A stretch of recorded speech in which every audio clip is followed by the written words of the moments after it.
Graça e paz a todos.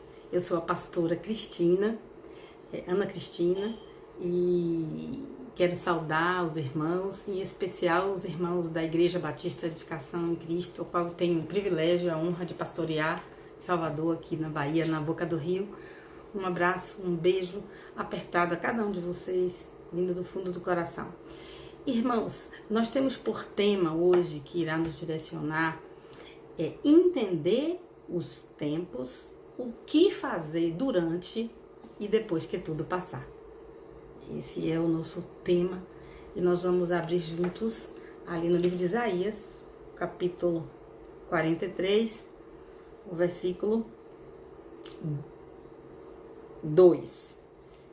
Quando passares pelas águas, estarei contigo, e quando pelos rios, eles não te submergirão. Quando passares pelo fogo, não te queimarás. A chama não arderá em ti. Senhor, essa é a tua palavra. Ela é viva, ela é eficaz, ela é poderosa e ela não volta vazia.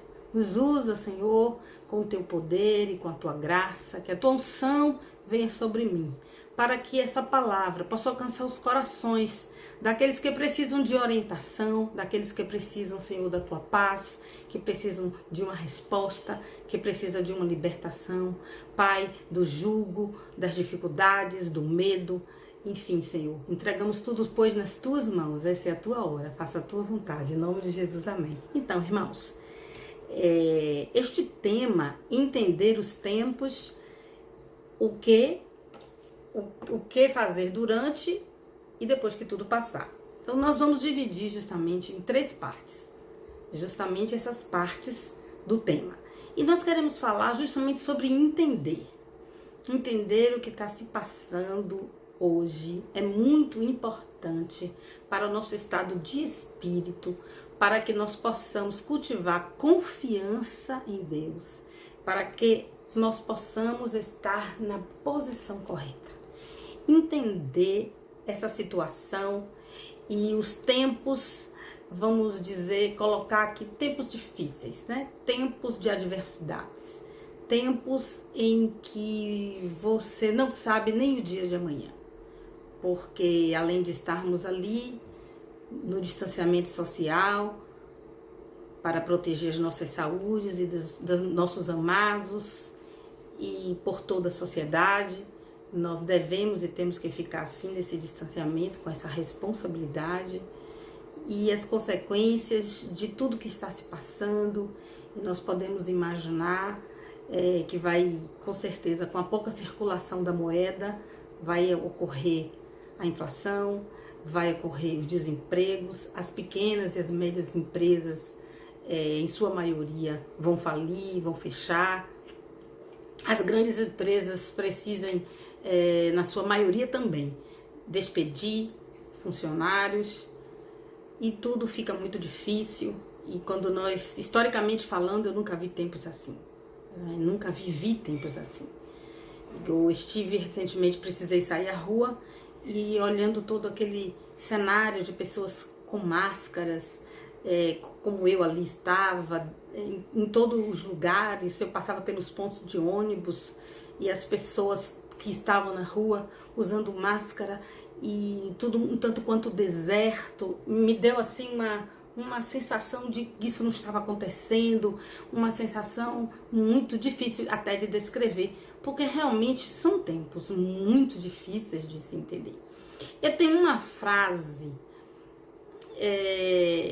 que marcaria esse introito, né? Como entender os tempos. Que frase seria essa? A humanidade jamais será a mesma. Essa pandemia, né? Essa pandemia mundial, com todas as suas características, com tudo aquilo que ela tem trazido em todas as áreas, né? Nas áreas políticas, econômica, obviamente, e mais diretamente na saúde, ela vai mudar as pessoas. Ela vai ter o poder de mudar as pessoas, de mudar o nosso olhar. Nunca mais seremos os mesmos, tenha certeza disso. E eu quero lhes explicar que o Deus da história, o Deus da humanidade, ele não está simplesmente permitindo que as coisas aconteçam. Não é só isso. Deus está no controle absoluto. Deus tem um plano traçado. Este plano que Deus traçou, que está de Gênesis e Apocalipse, ele é um plano que é o melhor. Deus sabe o que está fazendo. Nós estamos inseridos nesse contexto e fazemos parte do plano de Deus. Fazendo parte daquilo que o Senhor quer fazer. Ele não se esqueceu de nós. Deus é um Deus de planejamento. Deus é um Deus de detalhes. Não pense você que uma situação como essa, né? Uma situação calamitosa, indescritível, surreal, que está passando aos olhos de Deus como algo banal. Não. Foi construído por Deus. Faz parte do planejamento, do calendário de Deus para a humanidade. Não apenas para o Brasil, mas para toda a humanidade. E eu me lembro do livro de Joel, onde eu posso aplicar o que nós estamos vivendo, porque passa a ser um livro muito atual. Aliás, toda a Bíblia é sempre muito atual. E lá em Joel, onde a sociedade, né, vivia da agricultura, e de repente eles enfrentam uma grande seca, uma seca jamais vista, e com poucos recursos da agricultura ainda vêm os gafanhotos, e o restinho que a seca permitiu que sobrevivesse, os gafanhotos vêm e devoram, e por fim destrói todas as economias. O país passa por um processo de falência, um processo difícil, um processo de fome.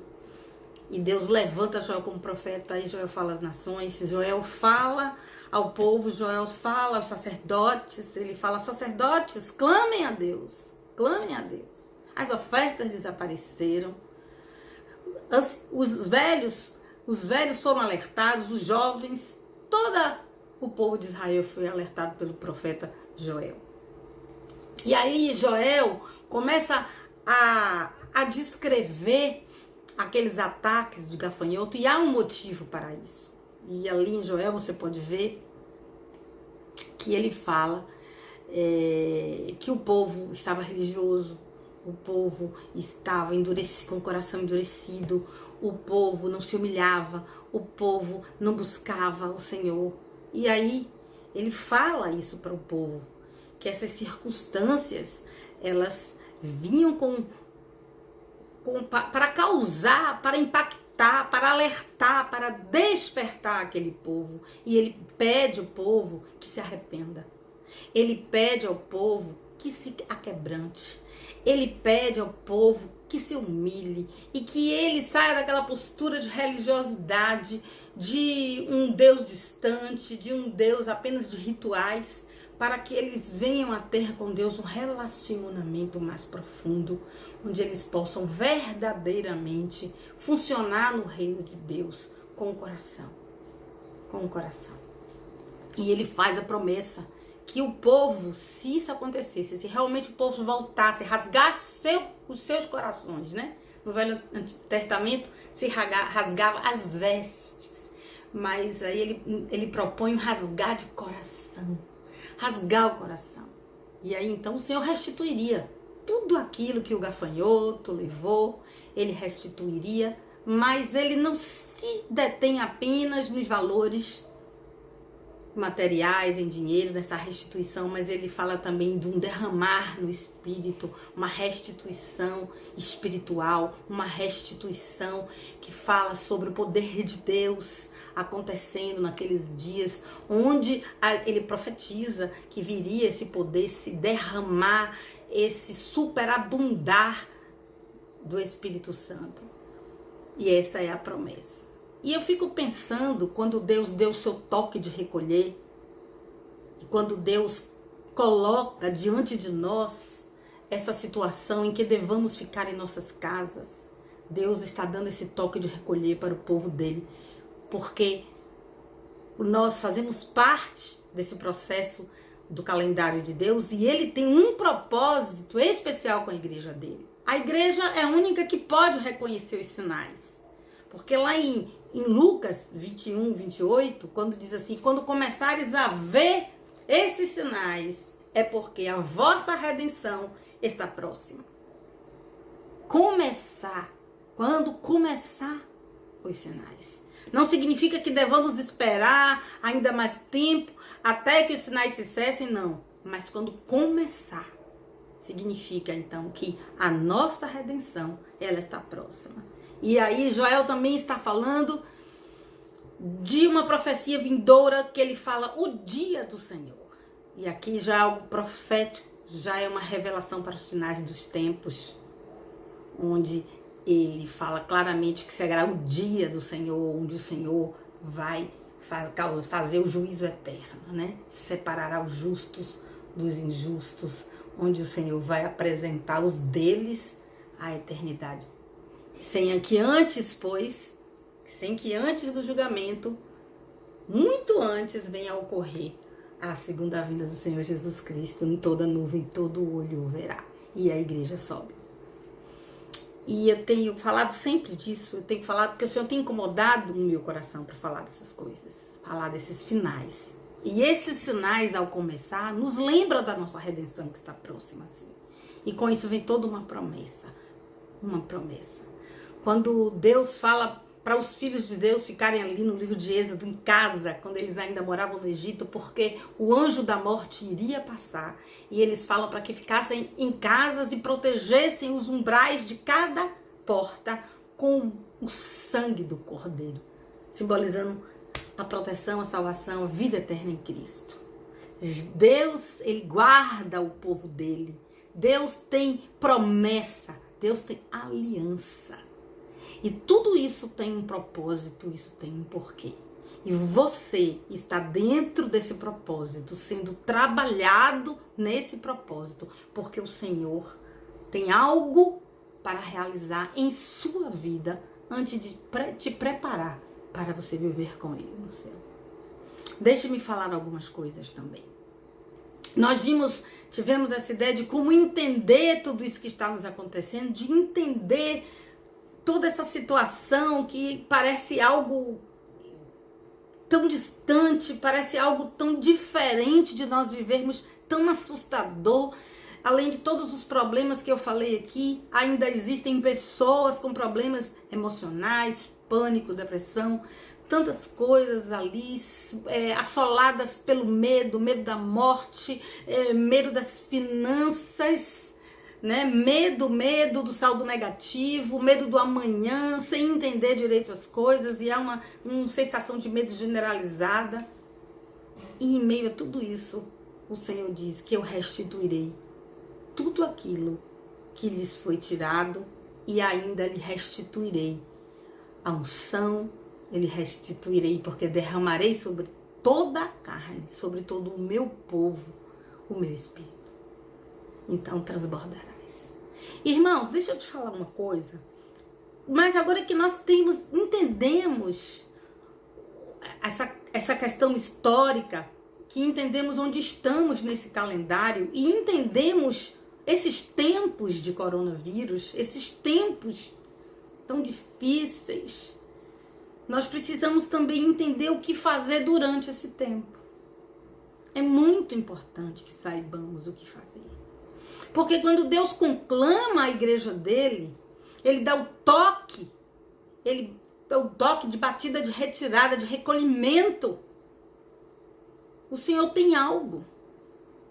Não é simplesmente esconder-se do vírus, mas é muito mais profundo.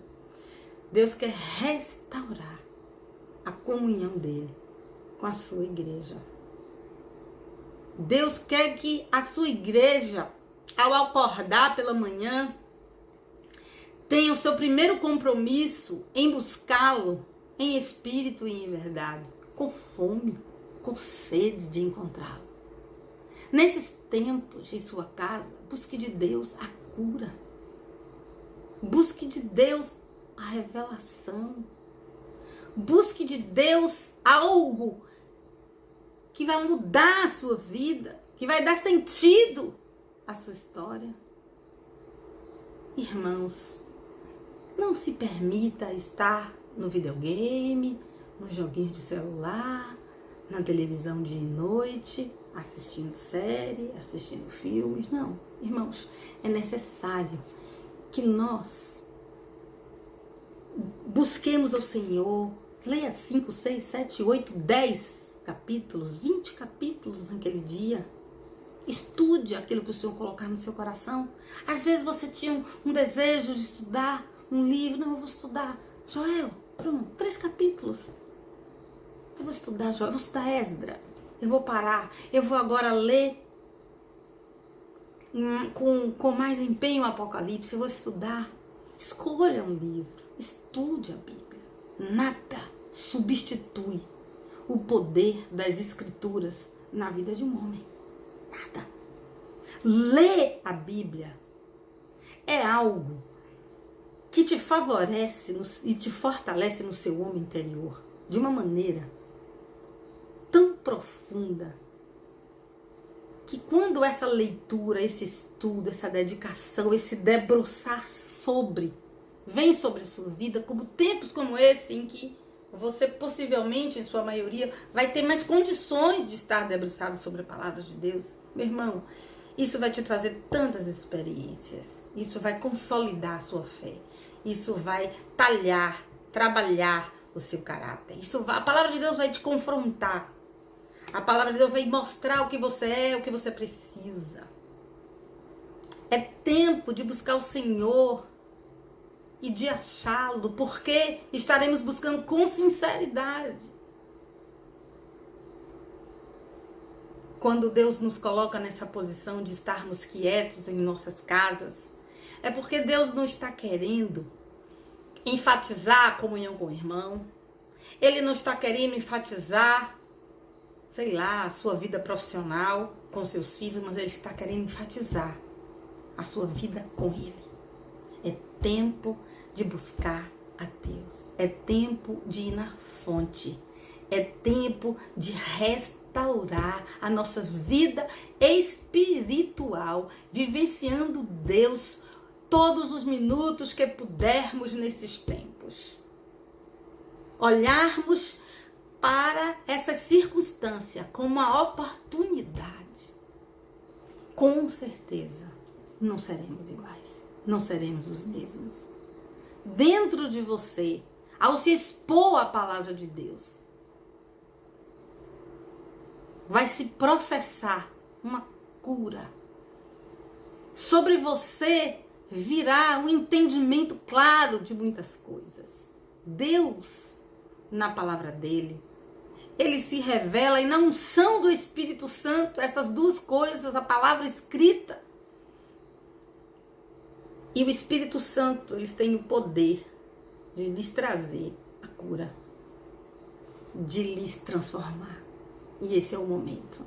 Esse é o momento. Esse é o momento de estar com Deus. Eu quero compartilhar com você uma frase que hoje de manhã eu estava adorando o Senhor e veio ao meu coração, onde eu pensei, Senhor, eu quero sentir o seu hálito. E o hálito de Deus é o perfume da intimidade, né? O hálito de Deus, falando próximo, falando próximo. Precisamos estar tão próximos a fim de que sintamos o hálito do Senhor em intimidade, em aproximação, de sentirmos nossa vida sendo fortalecida, robustecida na palavra dele, na unção dele, na vida dele em nós. E caminharmos em busca da cura, em busca da edificação, em busca da santificação. É isso que nós temos que fazer nesses tempos, que nós estamos entendendo, porque Deus tem esse propósito com cada um, é um propósito individual, é um propósito que Deus tem com cada filhinho dele, com cada pessoa, ele tem esse propósito. Um propósito onde ele vai fazer ali um trabalho, onde ele vai dar, onde ele vai tratar naquilo que só ele sabe que eu e você precisamos. Este o que nós devemos fazer o durante. O que nós devemos fazer o durante. E esse durante, ele é toda a chave. É toda a chave. Porque se você se comporta num modelo de busca e de entendimento do que está acontecendo, com certeza, quando você sair, quando nós sairmos de todo esse tempo, de todo esse isolamento social, de toda essa dificuldade em todos os seus aspectos, quer financeiros, quer sociais, quer emocionais, sairemos mais fortes. Sairemos pessoas completamente diferentes, trabalhadas. É um momento, sabe, que as pessoas, eu estou organizando minha cozinha, bom organizar a cozinha, eu acho ótimo, tire um tempo, que bacana, né, arrumar as panelas, ótimo. Mas não é o fundamental. Eu estou aprendendo esse tempo que eu estou vendo um tutorial de, que bom, aprenda, mas não é o fundamental. Não é o que deve ocupar todo o seu tempo.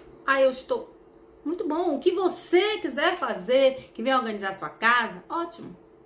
Mas não é o essencial, não é o fundamental, não é o propósito de Deus. Quando ali em Êxodo, Deus mandou que todos recolhessem suas casas para compartilhar aquele cordeiro. Está ali em intimidade, está ali em comunhão, está ali juntos.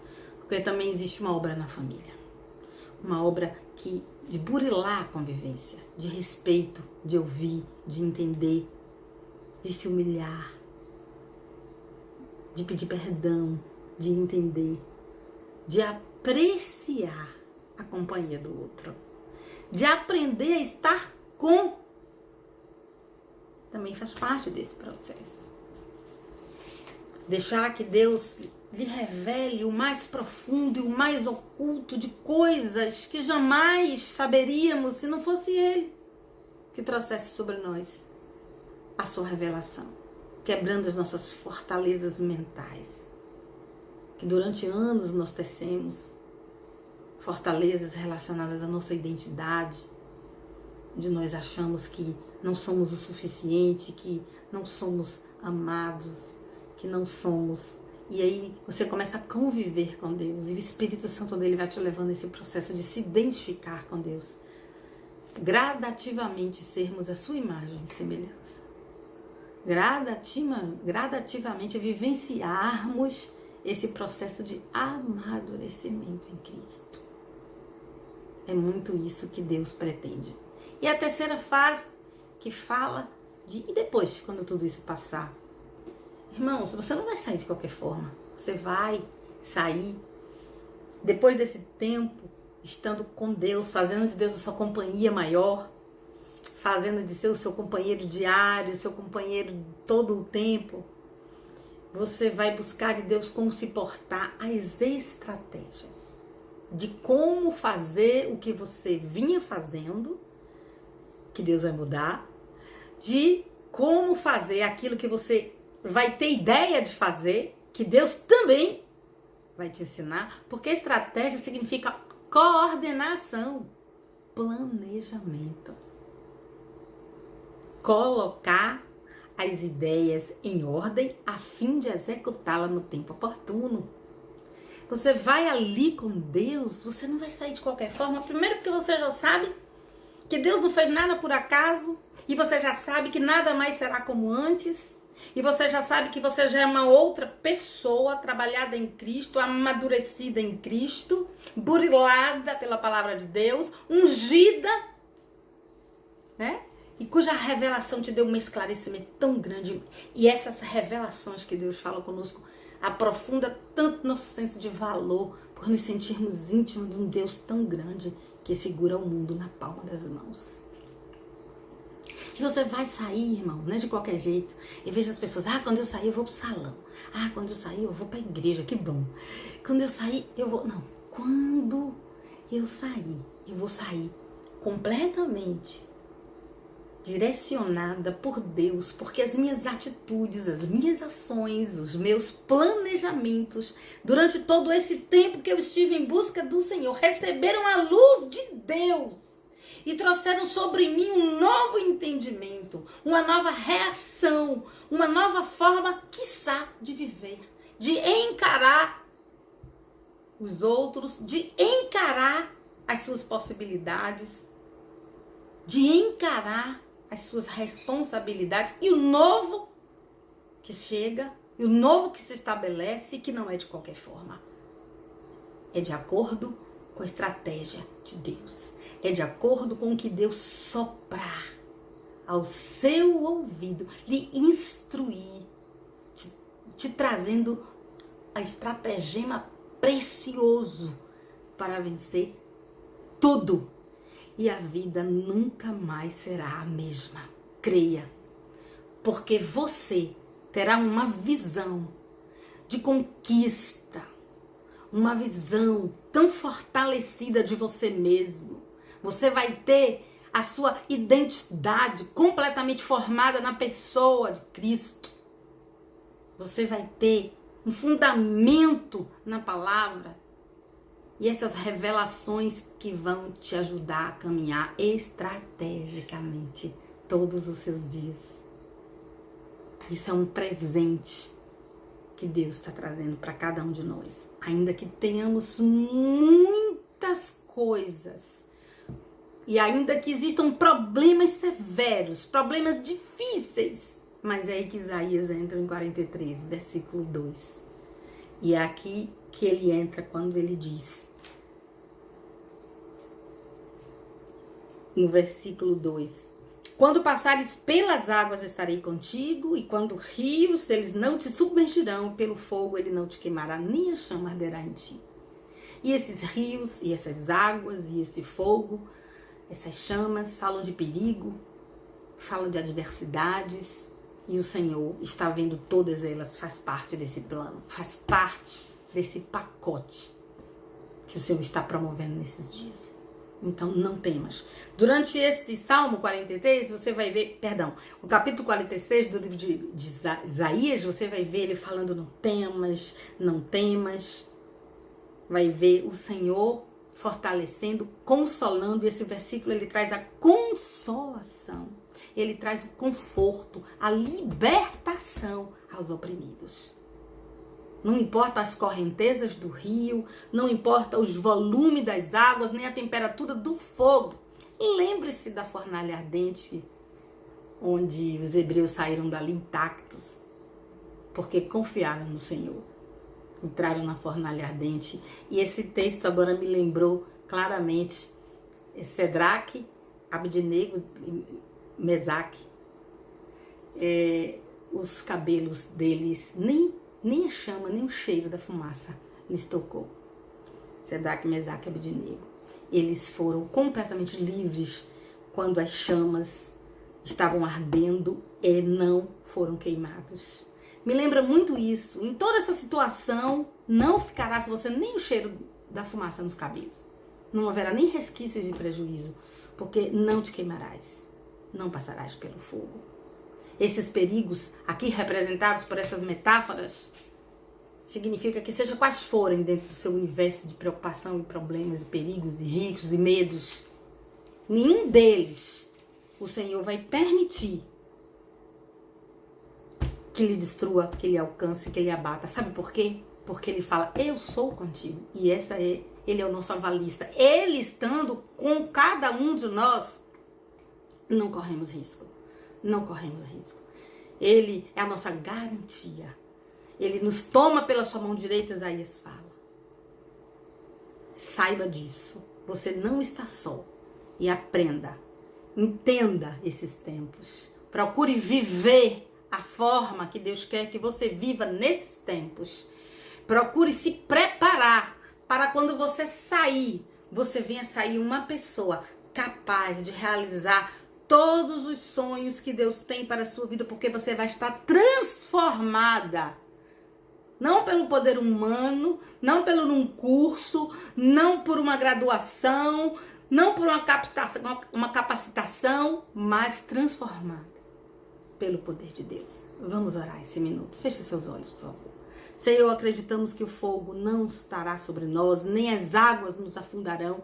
Acreditamos nos teus propósitos, entendemos os teus propósitos. Te pedimos como mover e se mover cada vez mais em tua busca, porque é o que nós queremos e nos arrependemos de toda a religiosidade, frieza que porventura entrou nos nossos corações.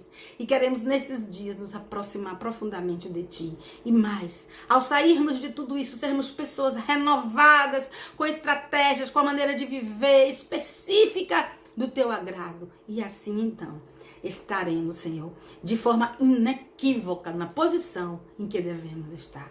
Eu já te agradeço, Pai, por isso, em nome de Jesus. Deus abençoe a todos. Foi muito bom falar com vocês.